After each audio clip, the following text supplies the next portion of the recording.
देखता है, जमीन पर बैठकर क्या आसमान देखता है, जमीन पर बैठकर क्या आसमान देखता है।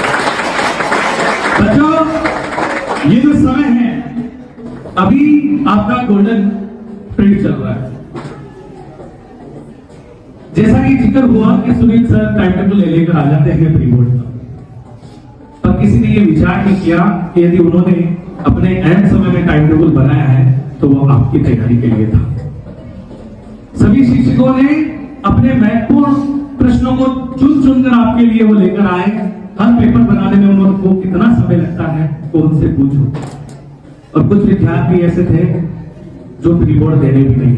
मुझे बड़ा दुख हुआ कि ये तैयारी हम तो आप ही के लिए कर रहे हैं, आप कितनी मेहनत कर रहे हैं उसके लिए कर रहे हैं, और कुछ विद्यार्थी प्री बोर्ड की परीक्षा देने भी नहीं आते। तो आप अपने आप को परखोगे कैसे? बेटा, सीढ़ियां उन्हें मुबारक हो जिन्हें छत पर जाना है, सीढ़ियां उन्हें मुबारक हो जिन्हें छत तक जाना है। हमारी मंजिल तो आसमां है, रास्ता स्वयं बनाना है। हमारी मंजिल तो आसमां है, रास्ता स्वयं बनाना है। अब सफलता मिले या ना मिले ये तो मुकद्दर की बात है, पर हम कोशिश भी ना करें ये तो गलत बात है, ये तो गलत बात है। आपको सोचना चाहिए आप इस प्री बोर्ड में कितने नंबर अचीव कर पाओगे ये महत्व नहीं रखता है, पर वो आईना जरूर महत्व रखता है कि हमारी तैयारी कितनी है।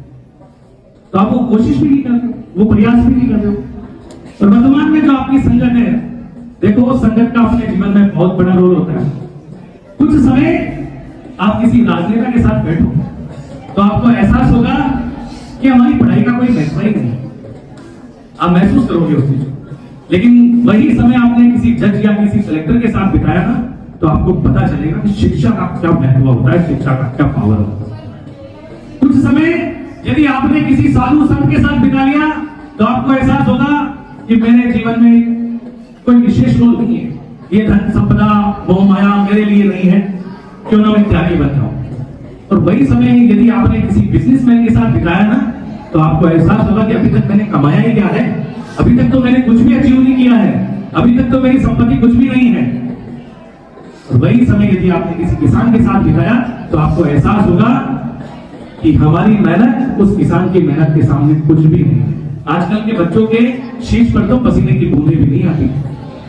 आप अपने माता पिता को देखो, वो कितनी मेहनत करके अपनी पसीने की कमाई की वो पूंजी आपके ऊपर समर्पित करते हैं ताकि आपके एक पसीने की बूंद ना आए, मेरा बच्चा पढ़ लिख कर मेरा नाम रोशन करे, ऐसी सपना वो देखता है। अरे आप किसी फौजी के साथ कुछ समय बैठोगे तो आपको एहसास होगा कि घर परिवार ये महत्व नहीं रखता, राष्ट्र कितनी बड़ी चीज होती है, देश कितनी बड़ी चीज होती है, अनुशासन क्या होता है। और वो अनुशासन जब देखोगे तो आप कहोगे कि हम कहां हैं, हमें तो कोई डिसिप्लिन नाम की चीज ही नहीं है शायद। बच्चों, ये हमें अच्छे से सीखने की जरूरत है। हमारी संगत जो है ना, वर्तमान में प्रकाश जी ने जिक्र किया था सोशल मीडिया, तब मुझे एक बात याद आई थी। अभी जो 24 घंटे है ना वो सभी को 24 घंटे मिलते हैं, पर आपके वो 24 घंटे है ना वो भी कम पड़ जाते होंगे। और मैं चाहूं तो आपके 24 घंटे को 36 घंटे में बदल सकता हूं और आपको महसूस होगा कि हाँ 24 घंटे वाकई में ऐसा लग रहा है आज दिन ही नहीं निकल पा रहा है, आज जैसे दिन निकल ही नहीं पा रहा है। और यदि आप उस कदम पे चलो तो 5% तो आपकी इजीली बन जाएंगे। दावा है जो 60 पर आने वाला है वो 65 पे आएगा, 65 पे आने वाला 70 पे, 70 पे आने वाला 75 पे, 90 पे आने वाला 95 पे आएगा ही आएगा, और उससे ऊपर वाला है तो वो उससे ऊपर भी जाएगा। सशक्त बस ये है इस गोल्डन पीरियड में इस एक महीने में आप अपने मोबाइल का त्याग कर दो, आपको ये महसूस ना होगा कि आज दिन ही नहीं निकल पा रहा है। तो इस परीक्षा काल में किताब अपने आप आपके हाथ में आ जाएगी, जो विद्यार्थी पढ़ने में थोड़ी हिचकिचाता है। एक मोबाइल का त्याग कर दीजिए एक महीने के लिए बस, और ज्यादा कुछ नहीं मांगा है, पूरा जीवन है आपके सामने, ये समय वो दर्शा रहा है। और जो बच्चे सच में अभी प्री बोर्ड में मेहनत कर रहे थे, अपनी मेहनत को परख रहे थे, वो बच्चे क्या होते हैं। देखो बच्चों, सत्य को कहने के लिए किसी शपथ की जरूरत नहीं होती, सत्य को कहने के लिए किसी शपथ की जरूरत नहीं होती, और नदियों को बहने के लिए किसी पथ की जरूरत नहीं होती। जो बढ़ते हैं जमाने में अपने हुनर से, अपनी कौशल से, अपनी मजबूती मेहनत से, मंजिल तक पहुंचने के लिए उन्हें किसी रथ की जरूरत नहीं होती, मंजिल तक पहुंचने के लिए उन्हें किसी रथ की जरूरत नहीं होती। ये लड़ाई आपकी अपनी है। साल भर हम सभी शिक्षकों ने, विद्यालय प्रशासन ने आपको सही पथ पर सही मार्गदर्शन देने का प्रयास किया, पर ये अब 1 महीने की लड़ाई आपकी खुद से है। गीता में श्री कृष्ण कहे बात गंभीर, गीता में श्री कृष्ण कहे बात गंभीर, औरों से दुनिया लड़े, लड़े स्वयं से वीर, लड़े स्वयं से वीर। आपको अपनी कमी को जानना है, आपकी खामियों को पहचानना है, खूबियों को जानना है और उस खूबी के अनुसार आगे बढ़ना है।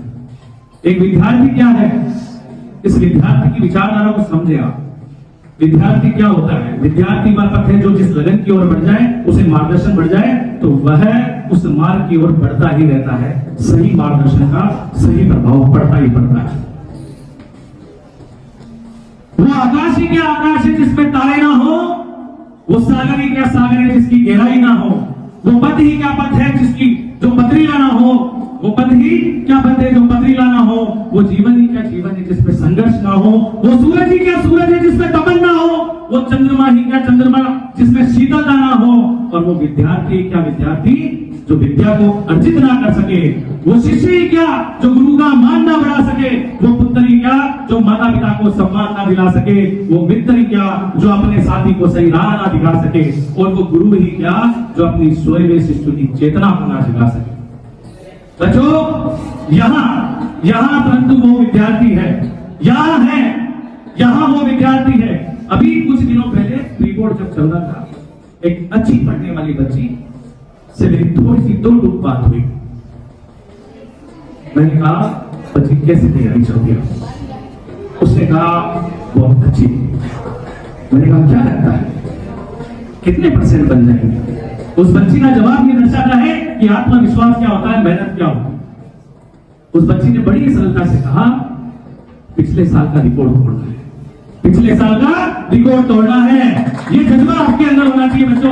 ये जज्बा जब तक आपके अंदर नहीं होगा, आप अपनी तैयारी को किस नजरिए से आप रहे हो, ये जज्बा, ये लक्ष्य, उस बच्ची के मन में ये लक्ष्य था कि नहीं पिछले साल का रिजल्ट तोड़ना है। वो जो फोटो देख रहे हो ना, कल भी जब आपकी फोटो हो रही थी तब मैं कह रहा था कि ये जो फोटो है एक प्रण ले लें कि अगली बार फोटो हमारी होगी। 11th वाले बच्चे आज ये प्रण ले लें कि अगले वर्ष हमारी फोटो आएगी, तब जाकर आपका संघर्ष आपको विजय दिलाएगा। और मैं कहना चाह रहा हूं कि यहाँ वो विद्यार्थी है, यहाँ वो विद्यार्थी है जो विद्या की शक्ति को दिखलाएगा, यहाँ वो विद्यार्थी है जो गुरु के मान को बढ़ाएगा, यहाँ वो विद्यार्थी है जो माता पिता का ताज बन जाएगा। और यहाँ वो बच्ची है, यहाँ वो बच्ची है जो नारी शक्ति को दिखलाएगी, यहाँ वो बच्ची है जो परचम लहराएगी, यहाँ वो बच्ची है जो माता पिता का गौरव बन जाएगी। और हर ओर से एक ही आवाज आएगी, एक ही आवाज आएगी, वो जीनियस कहलाएगी, वो जीनियस कहलाएगी। देखो बच्चों, ये जमाना है ना, आपको पथ पथ परखेगा। ये परीक्षा आपको परखने होगी। आप आगे पथ पर क्या करोगे, ये परीक्षा आपको परखने वाली है। सोना सुनार को परखे, सोना सुनार को परखे, लोहा परखे लोहार को, मोती चोरी को परखे, क्षत्रिय परखे तलवार को, और परीक्षा परखे विद्यार्थी को। तो हो जा तू तैयार, हो जा तू तैयार। हुआ जो सफल होगा तेरा सत्कार, और सफलता ने चूमे अगर कदम तो होगी तेरी जय जयकार, तो होगी तेरी जय जयकार, होगी तेरी जय जयकार। प्यारे बच्चों, ये प्रण हमें आज लेने की आवश्यकता है। ये प्रण अपने आप से लेने की आवश्यकता है कि मुझे कुछ करके दिखलाना है, मुझे कुछ करके दिखलाना है। अपने माता पिता गुरुजन का शीश ऊपर उठाना है, अपने माता पिता गुरुजन का शीश ऊपर उठाना है। क्या तैयार हो इस जज्बे के लिए? कि क्या तैयार हो इम्तिहान के लिए? क्या तैयार हो बोर्ड परीक्षा के लिए? क्या तैयार हो कुछ कर दिखाने के लिए? क्या परचम लहरा दोगे? क्या जीनियस के जीनियस बनकर दिखाओगे? क्या माता पिता का मान सम्मान बढ़ाओगे? क्या गुरु को उसकी शिक्षा, उसकी दीक्षा के आधार पर गुरु दक्षिणा के रूप में उसका मान बढ़ाओगे? क्या अखबार की सुर्खियों में आओगे? क्या माता पिता गुरुजन और उन सबका सम्मान बढ़ाओगे? ये जज्बा आप में बरकरार होना विचार होनी चाहिए कि मेरे पिता दुख हुआ था एक दिन, कुछ बच्चों को समझा रहा था कि माता पिता की जो कीमत होती है वो क्या है। समझाते समझाते समझ आया। एक बच्ची ने धीरे से कहा, सर इसके पिता की कहो मत, बच्ची रोने लगी। जिसके पिता नहीं है ना उससे पूछो पिता क्या होता है, जिनके पिता है ना उनसे पूछो कि मेहनत का जर्नी क्या होता है, कौन पसीने की कमाई क्या होती है। आपको यह शपथ आज लेनी है कि हमारे माता पिता हमारे लिए जो संघर्ष कर रहे हैं उसे मैं अपनी कड़ी मेहनत से उनके मान सम्मान को दिलाकर रहूंगा या दिलाकर रहूंगी। यही शुभकामना है मेरी आपकी, इससे आगे मैं बोल नहीं पाऊंगा। बहुत बहुत शुभकामनाएं, मैं आपकी उज्जवल भविष्य की कामना करता हूँ, अपनी वाणी को विराम देता हूँ। आशा करता हूँ कि आप अपने घर परिवार समाज का नाम रोशन करोगे। बहुत बहुत आभार, धन्यवाद।